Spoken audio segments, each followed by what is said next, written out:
Well, good evening from where I am. Good morning, good afternoon from wherever you are joining us from. Please do say hello in the comments and let us know where you're joining us from because we will be able to see them back here in the studio. So thanks so much for joining us. And I'm so excited to have Tom and Ed and Mary back here with me to talk about 2023 hiring trends and what's going to be going on. And we're going to talk about AI and culture and hybrid and all kinds of stuff tonight. So let's start by having you all introduce yourselves, tell people a little bit about what you do. So why don't we start with Ed, and then we'll work around to Tom. Hey, good evening, everybody. My name is Ed Hahn. I'm a senior corporate recruiter for a company called Cenlar FSB. In this role, it is my great pleasure to be able to improve the world and people's careers one rec at a time. I've been in recruiting now for about 11 years, and I've had a mix of both agency as well as corporate recruiting in that time. And I'm delighted to actually be invited to come back. Annette, thank you very much. Well, we had so much fun last time. And Mary. Yeah, hi everyone. My name is Mary Despe, and I'm a recruiter as well as career coach based in the Honolulu, Hawaii area. So aloha to everybody. And, just happy to be here. 2023, lots of good stuff to talk about, Annette. So thank you. Hey, I'm Tom Powner. I'm the owner and operator of Career Thinker. I left corporate America in a sales executive job. I had a career in history, career in sales, recruiting, sales operations, and all other functions around that. I started Career Thinker as a career service company where we help people get prepared for the next career opportunities, resumes, LinkedIn, and then 3-4 years into starting Career Thinker, the recruiting just kind of fell in my lap and it snowballed into having 4 recruiters in my team right now. We recruit for 4 companies as a third-party recruiter, and I have 6 resume writers and career coaches in my team. So we kind of see the challenges from both ends. So wow. That's me.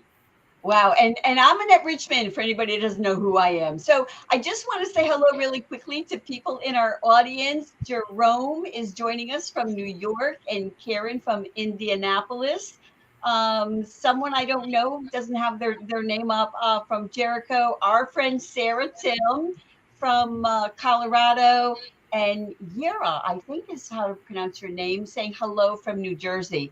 So I'm so excited to have you all back here. And so let's jump right back into it. And I'd like to kind of start with the hybrid because I read so much about there's hybrid, yes, and hybrid, no, and flex time and 4-day work weeks.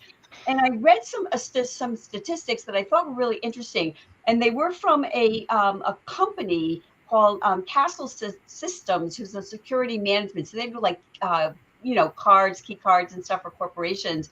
And they said that according to their stats, in April 2020, occupancy in offices was like 15%, and it's been steadily climbing and climbing, and it was 57% just this past December. And the chairman, who was quoted in this article in Fortune, said that they expected to level off around 60%, but that there are people are there, but they're coming in at different times. So I guess that sort of indicates sort of the hybrid. I read something according to McKinsey, hybrid is going to be the new norm. And also Korn Ferry said that companies are going to have to get the best of both worlds by doing hybrid workplaces. So what do y'all say to that, ye in the recruiting world? I'll go first.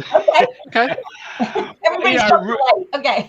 We're still in the post-pandemic. There's going to be a lot of things adjusting over the next year or two. I think when we look back at this in 2024, there's just going to be a really strong hybrid approach. I think there's benefits from both. The fully remote jobs, I think they'll be far and few in between as they are right now. I have a lot of clients that have been working from home for the past 18 months or 2 years, and they hate it. And I got some clients that love it. So I think the best of both worlds will probably be the norm. And then we had Walt Disney that's going to, as they just announced March, all employees must be in office. It's March 2nd or something like that. Oh, wow. Okay. Yeah, so that was announced yesterday morning. So, Mm. you know, and again, companies are finding the footings, people are finding the footings, but that's how I see it happening. Okay. Mary, what do you say? Yeah, I mean, I work in different industries. Like I work primarily in consulting and tech, so I see it a little differently. I mean, I definitely see a return to hybrid formats for sure. But I think still in tech and some of these other kinds of industries, people are remote, they're going to stay remote.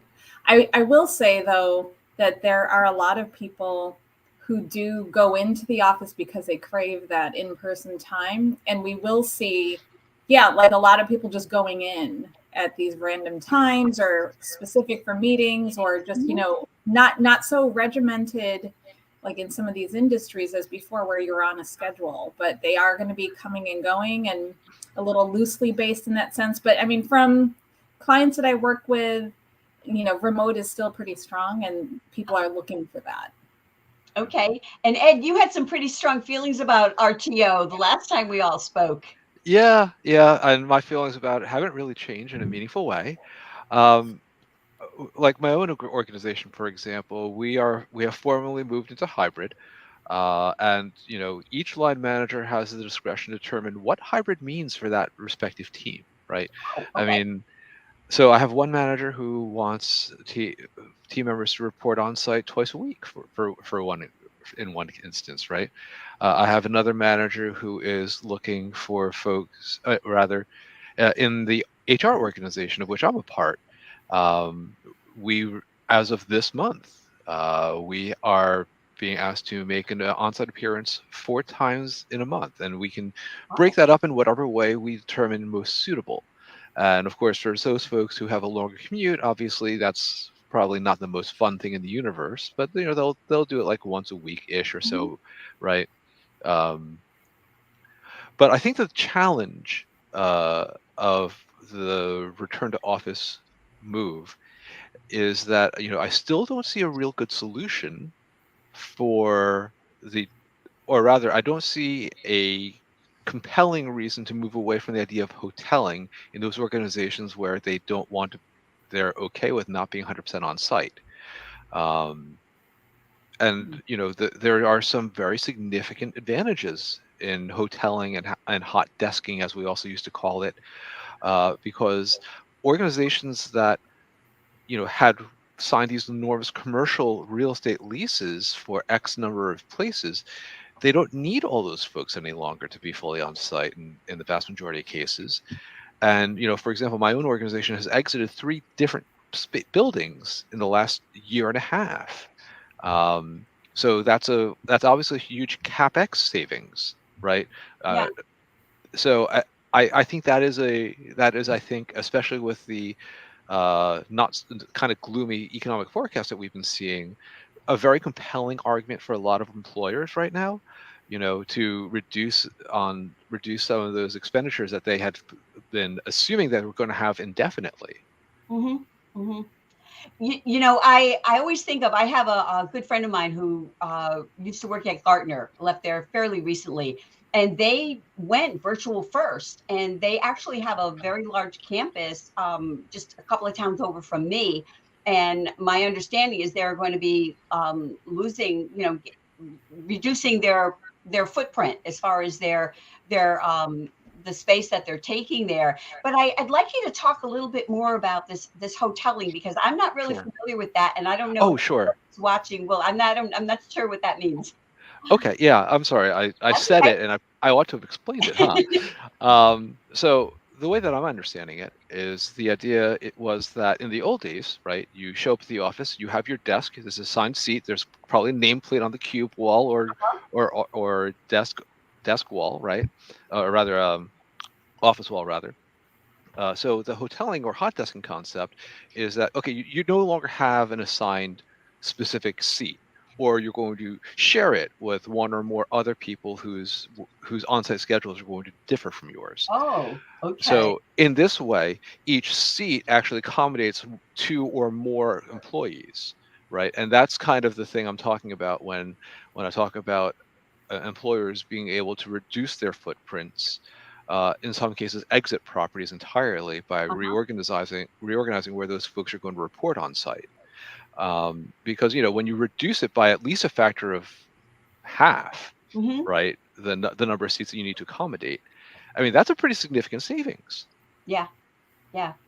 Yeah, I'm curious though, your thoughts on what how employees feel about this. I know almost my last corporate job, when I first started working with the company, it was a publishing company, and we all had sort of those not quite cubes, but partial kind of cubes. And Oh then yeah.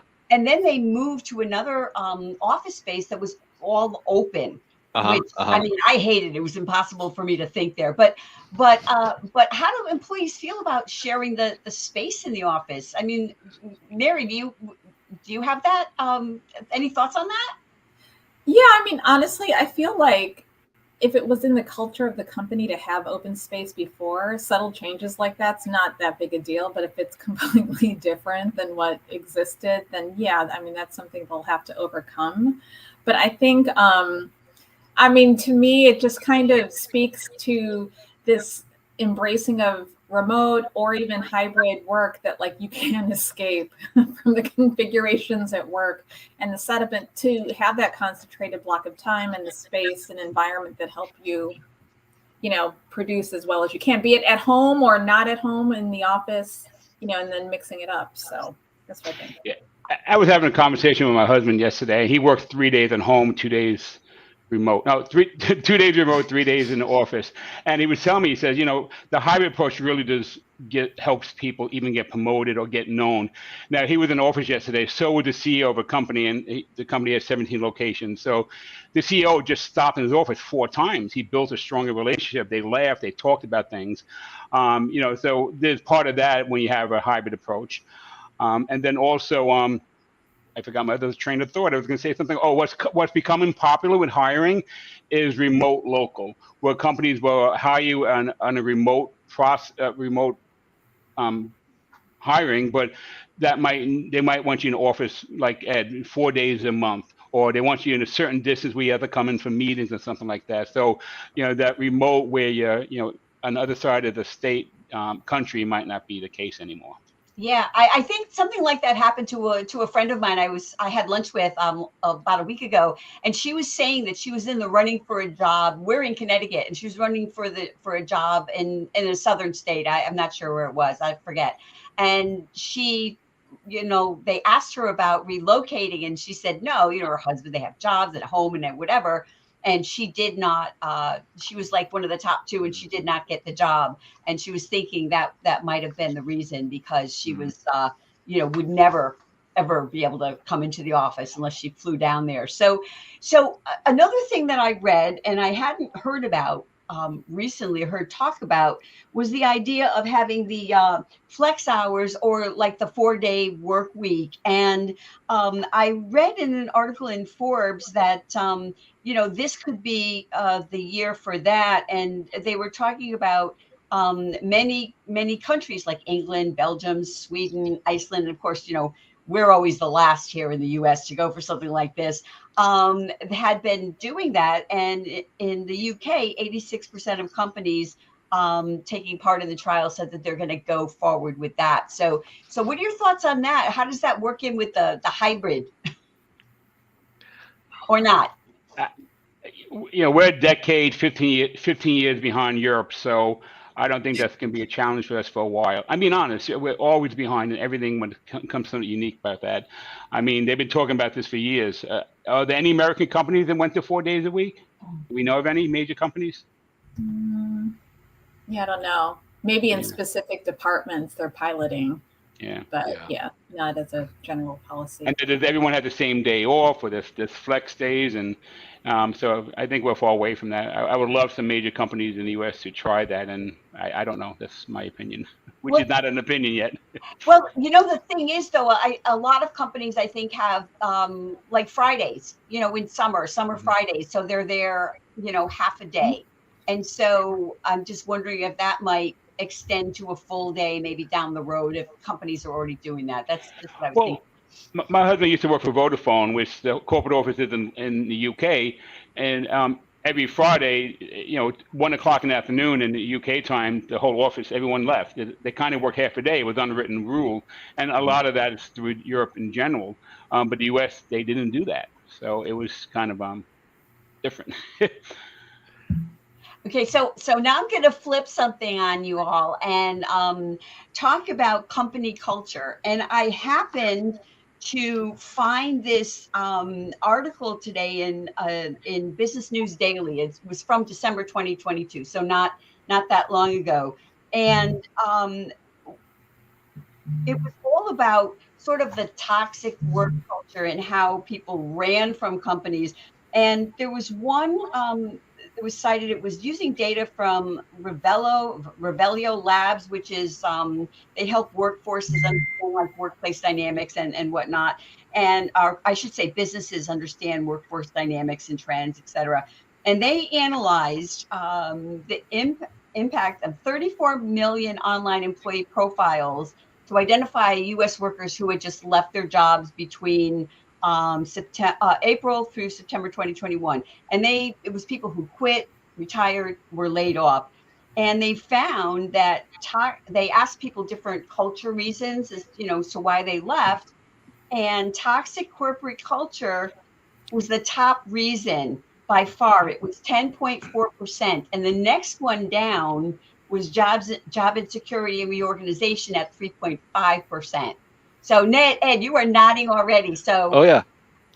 So the time period I think you said was what, April through what, November I think of 21? September 2021. September 21. Okay. Yeah. So let's remember the time period, right? I mean, 2021 was the year of the Great Resignation, right? Mm-hmm. And we saw a lot of that. And yeah, a number of businesses which just plain went out of business, unfortunately. And a lot of businesses obviously riffed, right, laid off. Some, a lot also furloughed. And I think there's a lot of insecurity in the working world about, well, what's going to happen to my organization, right? So what happened?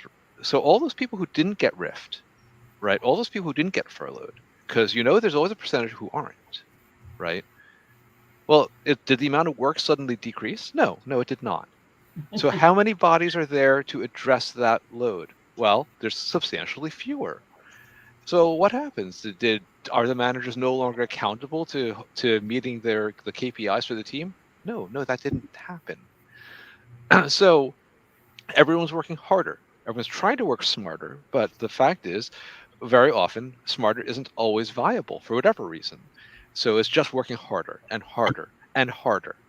And I think that's the thing that we really saw happening during the Great Resignation. Everyone said, okay, look, I've been burning the candle at both ends. I can't do this any longer. And if there's an expectation and your manager doesn't model, good work-life balance, right? And not a lot of managers do model that. Let's be clear about that.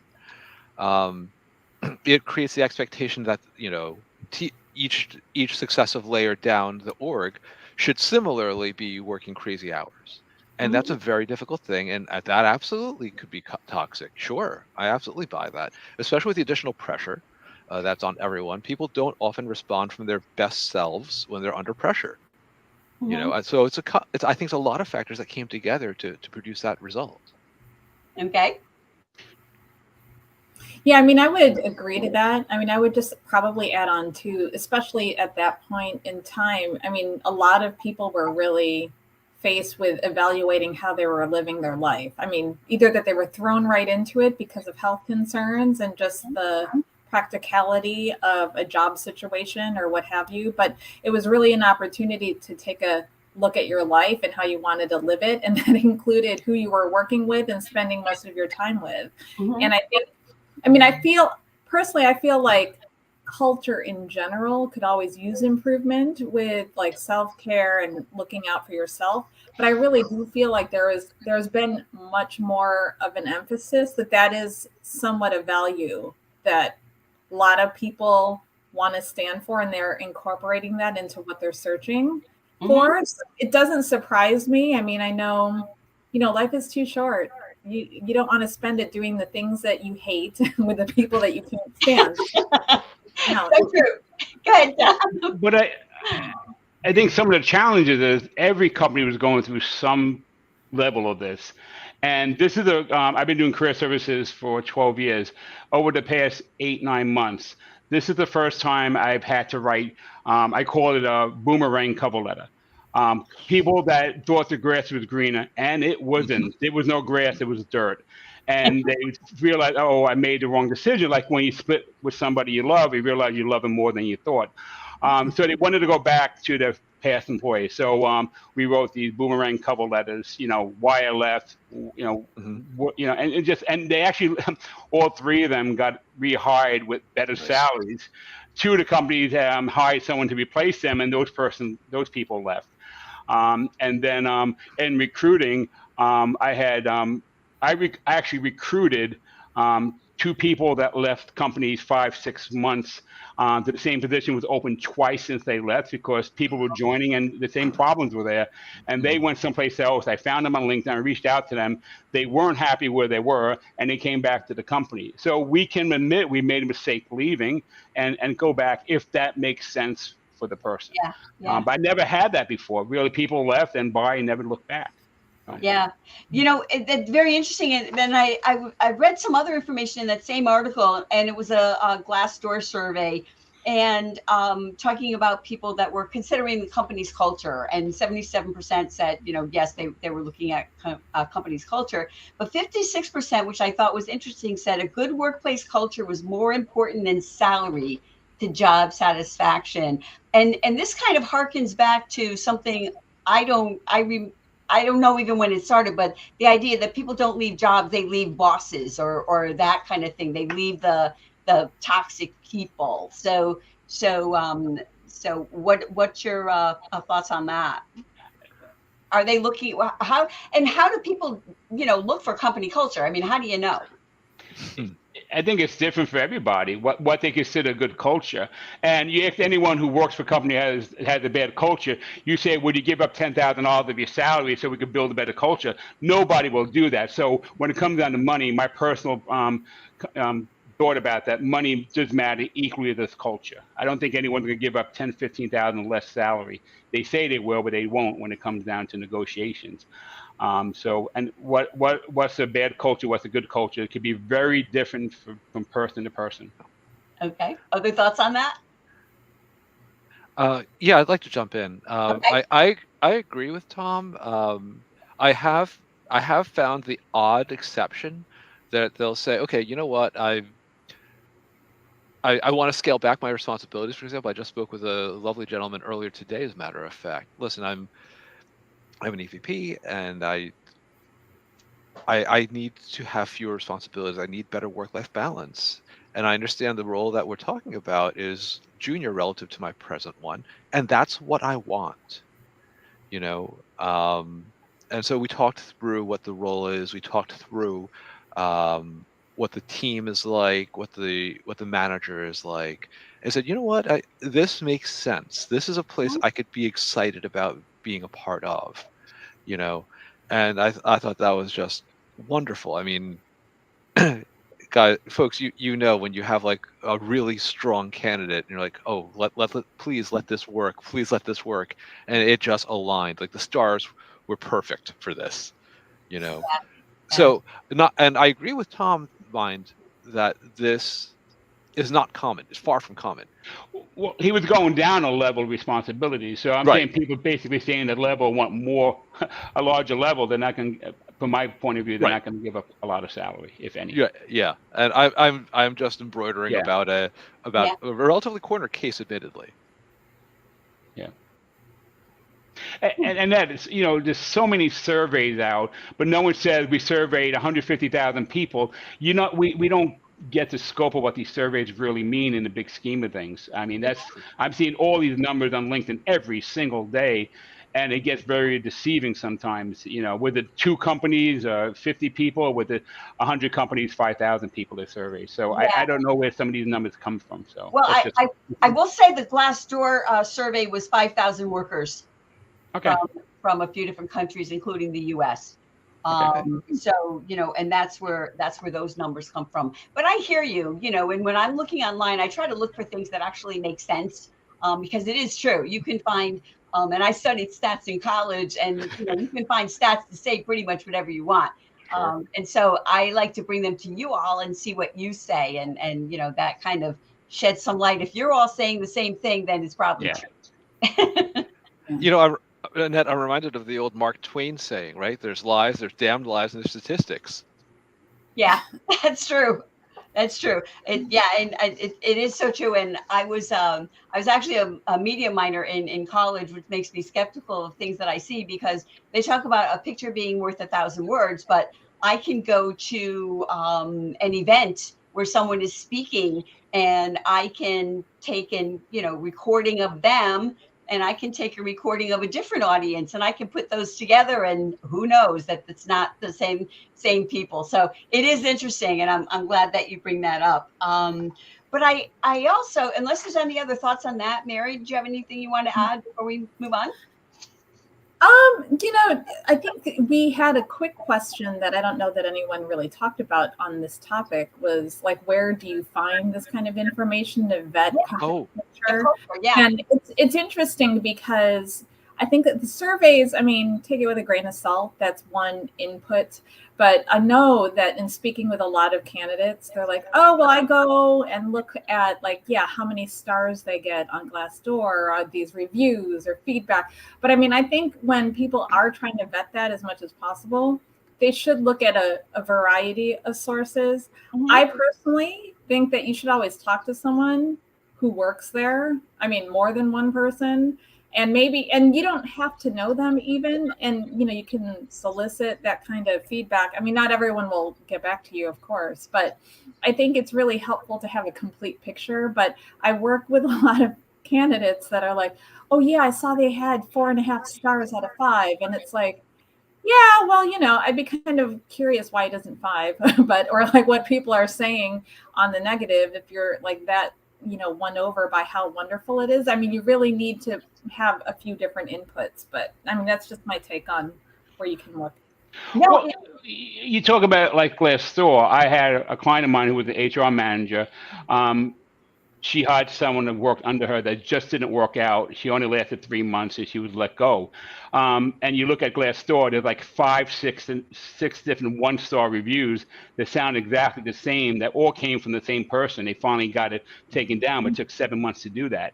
Mm-hmm. So, even these surveys and these stars, what generates them? So, yeah. Can I tack on something that Mary had just been saying? I agree with Mary that, of course, it's best to actually talk with people. And the point that she was making, right, that, the reviews can only mean so much, right? Because you don't know if they're talking about that specific org, that specific team, that specific hiring manager. Mm-hmm. And the hiring manager we're talking about drives so much of what the actual lived experience is in being in that position. So So on some level, like both Mary and Tom had been saying, I just want to underscore the point that on some level, the survey results, you kind of have to take them with a shaker of salt. Mm-hmm. Mm-hmm. No, that is so true. And what do they say? People are more likely to complain than praise. So, if you have a bad meal at a restaurant, you're more likely to go on and give them a bad review than to go on, unless the meal is exceptional, to go on and give them a review like that. So thank you for bringing us back to that, Mary. I appreciate that, because it is, it is tough. I've worked for some companies. My last corporate job, I felt like I was in jail. They would actually, it was a very small firm, and they would actually, partners would walk around if you stopped to chit chat with, someone and say, do you have, to have work to do. I mean, and this is not in the, this is not the 1930s or 50s or, and it was just incredible. This is in the 2000s. It was incredible to me that there was that kind of an attitude. So, I would think that too, if you do go in for an interview, to kind of look around and see if people are smiling or not. But that's just that's what I'm thinking. So let's turn to a more fun subject. And I was looking up about talking about AI in recruiting. And one of the things that they talked about, and these stats came from Higher View, which I'm sure you all know, they do video interviewing and all that stuff. And they started off in the beginning, and I'm guessing these were, from their stats, that Amazon saved, over 68,000 recruiter hours and reached, 300% more candidates. Then Unilever achieved a 16% increase in their diversity hiring goals, and et cetera, et cetera. And they started off with the uses of AI. The first thing was like resume sorting. So I guess the ATS, which is, I guess that's AI. I don't think of it like that. It seems like it's been around forever. But they were talking about, AI-driven assessments and interviews and things like that. So what do you see as far as companies using those, AI and the effectiveness of it? You're laughing already? Sorry. No, it's okay. There's a couple of different ways that AI can be leveraged in talent acquisition, right? Okay. There's one tool, for example, that we actually use here called Hire Easy, and it's used in order to help build a pipeline of candidates that you might want to engage. Mm-hmm. And I see Mary is nodding; she's familiar with it. I have Hire Easy too. Yep. I'm a big fan of it. I think it's a fantastic tool. But that particular application, AI is being leveraged in order to broaden, not narrow, right? And that's really, I think that's a very important distinction, right? We can talk about AI, and the fact of the matter is there's many kinds of AI, right? There's machine learning, there's generative AI, and ChatGPT, which everyone's been talking about nonstop for the last 3 months. So, in ChatGPT, a lot of people I know, especially in the TA function, have been using it to generate, scripts, generate text, generate communication. I know one fellow that did tested it to produce a resume, if memory serves. I didn't get to look at it very carefully, but what I seem to be seeing, and I'm certainly happy to hear other voices on this, is that the usage of ChatGPT produces output, and it's serviceable. It gets the job done, but it's not unlike the default text of a LinkedIn invitation to connect. I'd like to add you to my professional network on LinkedIn, right? That's the text that it gives you. And it has absolutely no warmth, no character, no personality. It's kind of boring, flat, and meh. And right now, at least, that seems to be the consensus view that I have been witnessing anyway. But I really would love to know what Mary and Tom's experiences and what they've seen have been. With ChatGPT? Yeah, that specifically is what I meant, Tom. Sorry. Well, right now they're only using data from 2021 and beyond. They don't have any current data for more 2022. So some things might be outdated. So it's a little bit behind. I was on a call this morning with Dr. Scott, and he was talking about it, and he was saying sometimes the information is incorrect. So you got to take it and use it as a source to start out with, but you need to check your sources and stuff like that. But I haven't found it useful yet to create a resume. It's very basic. But if you want to generate blog posts or you want to write some types of scripts, it gives you a really good foundation to a place to start. So it's new.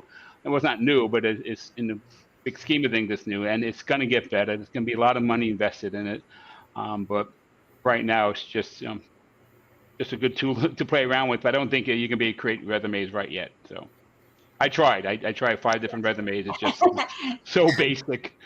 Not that I would do that for my clients. I was just curious.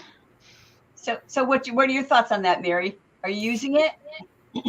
I'm not yet. I mean, I've been reading up a bit more on it, and just as a resource, ChatGPT, like what it does, and people throw AI around quite a bit, and I mean, it's just going to be super exciting to see what the next frontier and the applications are of it. I mean, I know from what I've seen in just general overviews on the technology and what they're building is that like it mines a lot of information from what's out there on the web. So, I mean, certainly getting ideas and scripting and language and resumes, I mean, that's the potential.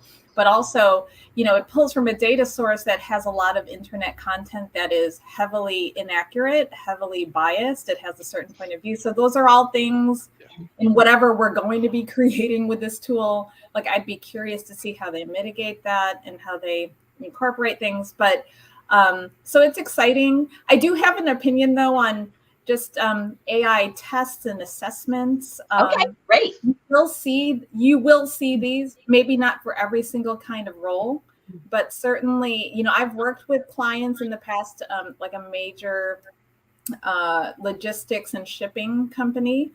They did certain roles with this AI kind of assessment that it was very possible that you could be made a job offer contingent speaking, without speaking to a human.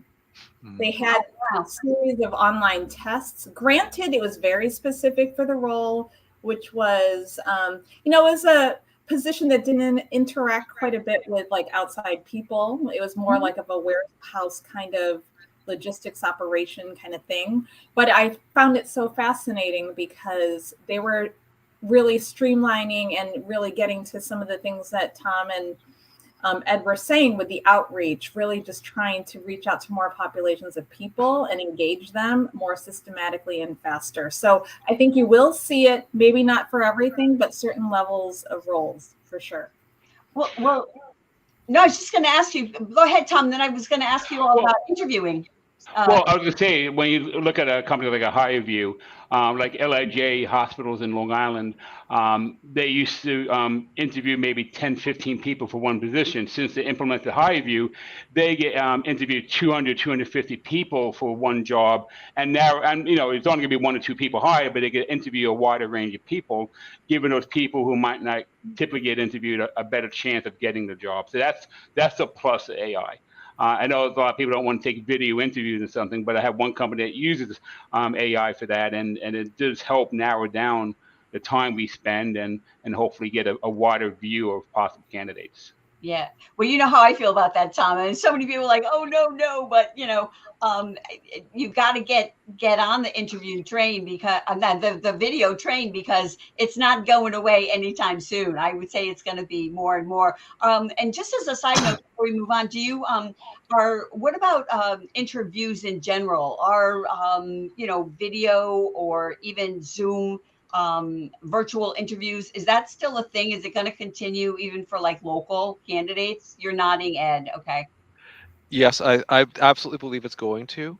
And I believe that's for 2 reasons, really. Number one, it's really convenient, and logistically, frankly, it allows you to maximize your time, both for the candidate, but also for the hiring manager, right?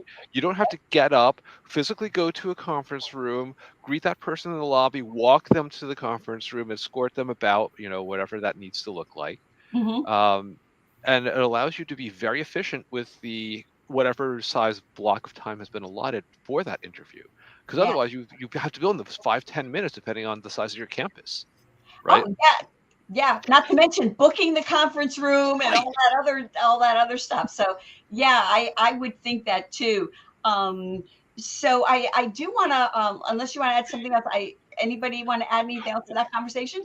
Yeah, but Ed, I do recruiting, so I'm the first line of the process.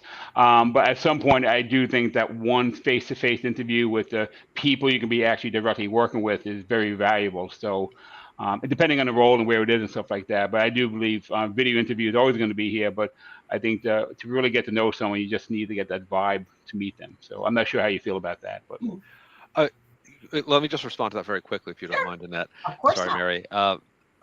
I didn't mean to imply that on-site interviews are gone forever. I did not mean to leave that impression. I believe that we're going to still see video interviewing doing a lot of the intermediary interviews, but I think that we're going to see a return to on-site for finals at least. Mhm. And I agree with Tom's read on that. Yeah. Yeah. There is something about that face to face. So before we move on, I just want to go mention something with the chat GPT, I think it is. And I was talking to Tom about this earlier. So I go on and I do research to come up with some ideas that we're going to talk about, things that are new and emerging.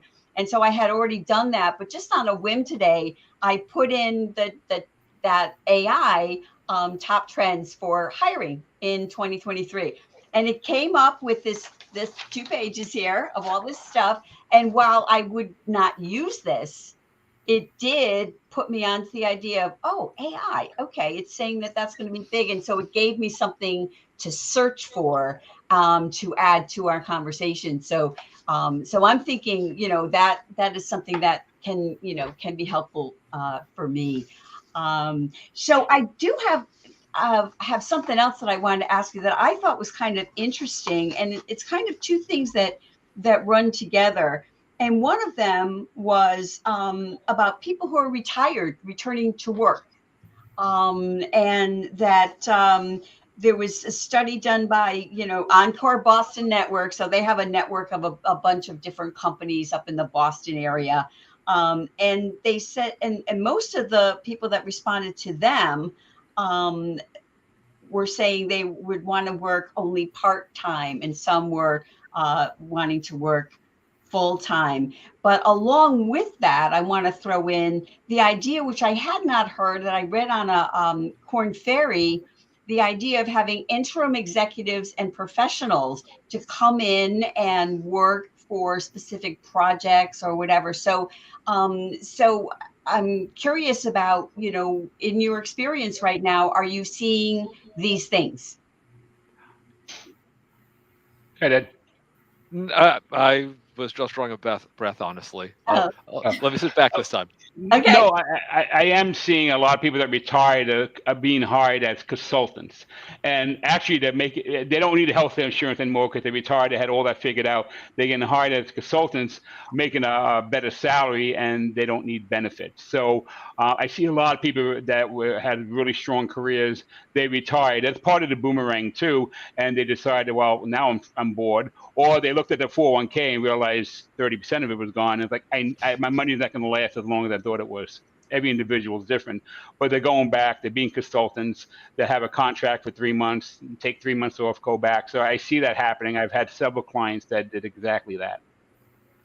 Yeah, I've actually seen quite a bit of that too. I think, there is a lot of work as consultants, as Tom mentioned, certainly operating as, say, like a fractional CFO or something like that. I know a lot of people have been very interested in that work. And even just, getting into that later stage in life, like I know for my parents, my dad, when he first retired, he was so bored after the first 3 years. He's like, oh my God, what am I going to do? It's like, sure, I can help raise grandchildren, but like I need something else. And like really being connected to a really quite easy place that has been such a part of a lot of people's lives is, the workplace, and an environment where you're learning new things. I mean, even interacting with people, believe it or not, really helps with longevity and just staying connected. And when you don't have that, you lose your social skills and your social filter in some cases. But I know that that's really, really something that I personally have seen and know people personally in my own family and just other networks to be a trend for sure. Well, no, I hear exactly what you're saying. And Sarah has said that she sees, she's having clients do that. I work with a lot of clients too that have, even sold companies, and now they want to come back and, work as a strategic partner for a startup and things like that. And, my father also, he retired really early. It was just, he worked for a large company and whatever. And I'm convinced that a lot of his decline was due to the fact that he spent his time late, watching TV and what kind of and I think that really does take away from maybe even the joy of living, to just have a life like that. So do you agree? Mary, I know you agree because you just said it. Yeah, I definitely agree with that. For sure. I absolutely agree. I think, you're talking about people who've spent 20, 30, 40 years, and especially when you're talking about senior people, fixing really significant problems, right? And I mean, that requires a broad kind of thinking. You calls on all of your disciplines, all of the things that you're able to do, your creativity, your knowledge, your insight, intuition sometimes even, right? Draws on all parts of our cognitive faculty. And when you lose that, and when on some level, the brain's very elastic, right? The more you practice a thing, the better you get at it. We all have seen this, right? I mean, you studied whatever foreign language when you were in high school. What's the last time you uttered a word of it, right? It's the same idea, I think, at play here. And I think, I haven't had the experience that either Tom or Mary have had, but I absolutely that sounds absolutely plausible. And just on anecdotal evidence from people I know, that sounds absolutely dead on. I've had a handful of, I'm getting towards the retirement age, well, another 8 years for me, but I had a lot of friends over the past 5 years, either retired early or they hit retirement age. And I have 10 of them on top of my mind. And whenever I meet up for dinner or we just meet in a local bar, pub, anything, nothing's going on. They gained 10, 20 pounds, sadly. So have I. But it's just, they almost become boring. And then I have a few people who retire to have enough money where they're traveling the world. So I guess it really depends on your circumstances. But yeah. So Lucy, in the audience, thanks for joining us. She said she's worked with quite a few executives who transitioned from high-powered jobs to consulting and interim C-suite positions. Lucky companies who are getting their experience. And yes, I think so too. And I've also as I've been reading, I see that the whole idea of hiring older employees is kind of dissipating a bit, and that the whole youth is not as prominent. But we have a question here. Do you think this population can fill the skill gaps and need for talent in the market? So that's a great question. Thank you so much, Jessica. I would say, yeah. It's definitely an untapped and overlooked population for many jobs. And because of bias, because of a lot of different things. But there's a lot of plus sizes to the inclusion of this population. I think if there's anything, it's something where skill upling, it might be necessary, but at the same time, there's such a baseline of experience and knowledge and poise that I think a lot of employers, they forget about, frankly. Yeah, I think those soft skills, the leadership, the decision making, those type of skills are so needed in corporations because they just don't seem to have the wealth of that. If you need to know how to do certain type of program, something, you can go online and learn anything. So upskilling might be needed, but I think what's missing in a lot of cases is the leadership, the organizational skills that I hate to say that sometimes the younger generation haven't developed yet. I think those are really good points. I think that the challenge is that some organizations still are holding on to the idea that, oh no, you have to hire a person full on, 35 plus hours a week as an employee.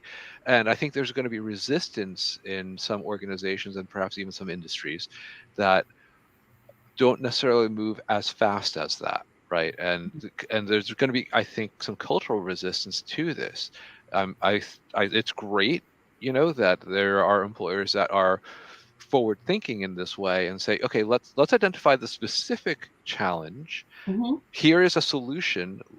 They align. Let's do the thing, rather than, well, let's wait until there's 5 HBR stories about it, right? Yeah. So this just sort of brings to mind for me the whole idea of the multi-generational workforce. And as if you're bringing in retirees and, who could be, I don't know, I look at people on, say, TV, newscasters, in their late 70s and 80s. And so, your workforce could range from what, maybe if you're out of college, 24 to say 75. So how does that work? I just tell everyone to watch the movie The Intern with Robert De Niro. Oh, yeah, Is that Robert De Niro? Yeah. yeah. I mean, that just hits so many of the pain points for both. So, both are needed. I think we're in an amazing generation where the 5th-generation workforce never happened. Well, it's never happened yet. So I think it's interesting. So, sorry, go ahead. No, I was going to say, I thought you were ready to speak. My thought was, I celebrate it. I think it's wonderful. It does present some challenges, and because each different generation has different communication preferences, different cultural touch points that you can reference, right? Mm-hmm. I mean, I'm an Xer, so if you get sarcastic, I'm good. I understand you. Like, that's my first language, right? Someone from a different generation may not necessarily have that same touch point, same orientation. So I need to modulate the way I communicate with other people because, well, number one, maybe not necessarily that professional, but also to make sure that the point is being made and the noise around it, because I've not communicated in a way that's necessarily accessible to the audience, is distracting from the point, right? And I think that's a real challenge. So it sounds like, and I think of this, people who are used to texting all the time are not as maybe comfortable speaking. And then, people that are used to, say, being on the phone are not as maybe comfortable with texting. I know that I started having my clients be able to text me a couple of years ago because so many people want to text, and they want to rather just text me than call me, which is better for me too. But I think it is interesting, the idea of communication styles. And I always think of it like, if your boss is texting you, don't call them, text them. If they're calling you, don't text them, call them. It's kind of a rule of thumb. I think Ed is perfectly correct. I mean, he's right. The communication style is very different. I had a friend that retired, went back to work, and he worked at a company where he was, twice as old as anyone in the office, and he wasn't open to it, and he just withdrawn and ended up quitting 3 weeks later. He should have stuck it out. At least I tried to coach him that. So we have to be open to working in a 5th-generation workforce. So a lot of people aren't. Well, I have to say, before I ask you for your final thoughts, because we're getting kind of near at the end of our time together, one of the best bosses that I ever had was my editor when I was working at a magazine. And she was at least 10 years younger than I was at the time, but way older in knowledge and experience and everything. And so, for me, that's what I saw is, her knowledge and experience. And she was one of the best teachers that I ever had. Learned more from her than I did in, college. But anyway, so I'd just like you I'd like to go around and kind of do 2 things. We've talked about a bunch of different topics. But obviously not everything. So if you could share some final thoughts about, something maybe we talked about, you want to expand on, or something different that we should have talked about, that would be great. And let people know how they can reach you. So let's start with Tom this time and go around that way. I think people that are just lost their jobs, that are getting in the job search, I find it frustrating. There's so much information online. I live on LinkedIn, and do this, do that, don't do that, do this. You're wrong, you do that. Your resume has to be 1 page. You won't get hired. I never hired anyone from a 1-page resume. So I think you need to step back, take a deep breath, whatever makes sense, and then team with someone you trust. A career coach, a resume writer, a recruiter is going to really give you the truth of what's going on out there. I think there's so much information. And then there's a lot of people out there. I've seen it happen 4 times. 3 people who were from Bed Bath Beyond. I just got fired 30 minutes ago, and they write this big thing, help me find a job. They had the resume posted to the LinkedIn profile. The resume sucks. They have no band image. They have no headline. They got nothing in the about page. I wanted to help some of these people out. I couldn't do anything with their profile or their resume they uploaded, which has no value in LinkedIn. So just step back before you react, think things out. That's my closing statement. I'm sorry. Okay. I get excited. No, I think that's so true. And Mary?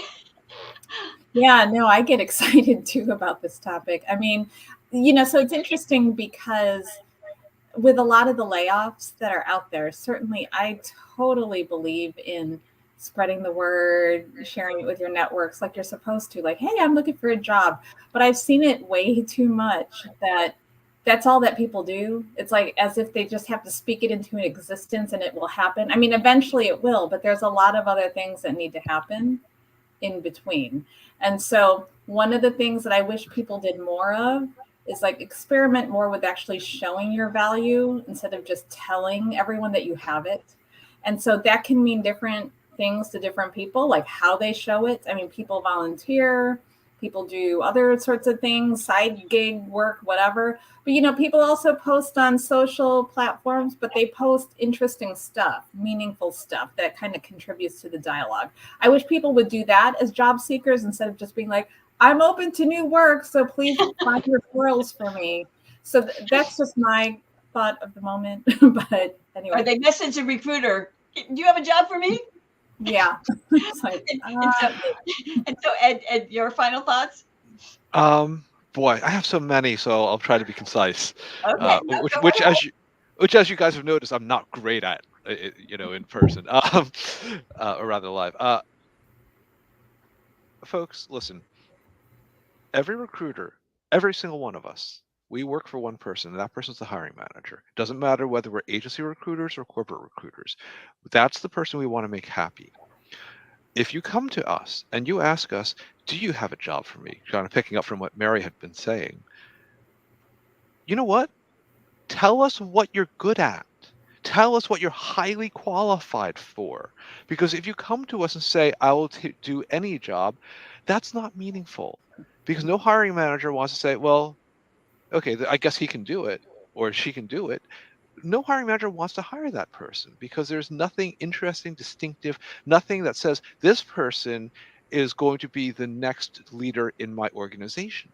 Mm-hmm. Right? No one wants that person who's not going to have that potential in most cases. I mean, there's obvious exceptions. So folks, when you reach out to folks, be intentional and specific about what it is that we can do to help you, in what way, and is this a thing that we even are doing?